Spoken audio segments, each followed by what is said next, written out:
Magandang araw po sa inyong lahat. Malugod na pagbati sa ating mga kapatid, lalo na sa ating mga OFW na malayo sa pamilya, sa ating mga nakatatanda at sa lahat na naghahangad ng gabay mula sa Diyos. Dala namin sa inyo ang payapang tanawin mula sa Himpapawid kasama ang salita ng Diyos. Bukas ipagdiriwang natin ang walang kapintasang puso ni Maria. Samahan ninyo akong pakinggan, basahin at pagnilayan ang mga pagbasa para sa banal na misa. Ang kanyang puso ay puno ng pananampalataya, pagmamahal at pagtitiwala. Naway maging huwaran ito sa ating buhay. Makinig tayo ng may bukas na puso.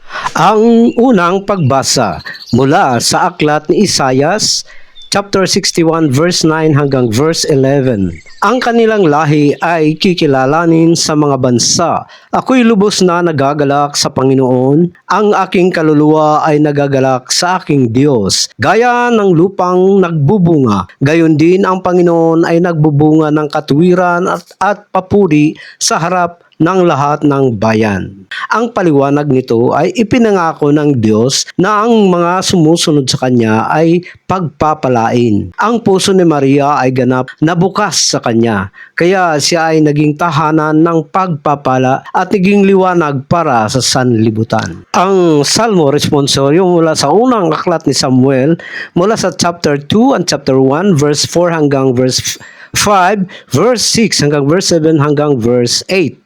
Sagot: ang aking puso ay nagagalak sa Panginoon. Ang Panginoon ay nagpapababa at nagtataas. Siya ang nagbibigay ng lakas sa mahina at pagkain sa nagugutom. Ang paliwanag: tulad ni Maria, ipinagpupuri natin ang Diyos na gumagawa ng kabutihan sa mga mapagkumbaba. Ang kanyang puso ay puno ng pasasalamat sa lahat ng biyaya. Ang Ebanghelyo mula sa aklat ni Lucas, chapter 2 verse 41 hanggang verse 51. Tuwing Pasko, umaahon sina Jose at Maria sa Jerusalem. Nang 12 taon na si Jesus, naiwan siya sa templo. Nang matagpuan siya, pagkalipas ng 3 araw, sinabi niya, "Hindi ninyo alam na nararapat akong manatili sa bahay ng aking ama." At itinago ni Maria ang lahat ng ito sa kanyang puso at pinag-isipang mabuti. Ang paliwanag: ipinapakita nito ang puso ni Maria, mapagmasid, mapagkumbaba at laging nagtitiwala sa plano ng Diyos kahit hindi agad naintindihan. Ang kanyang puso ay salamin ng pagmamahal at pagsunod.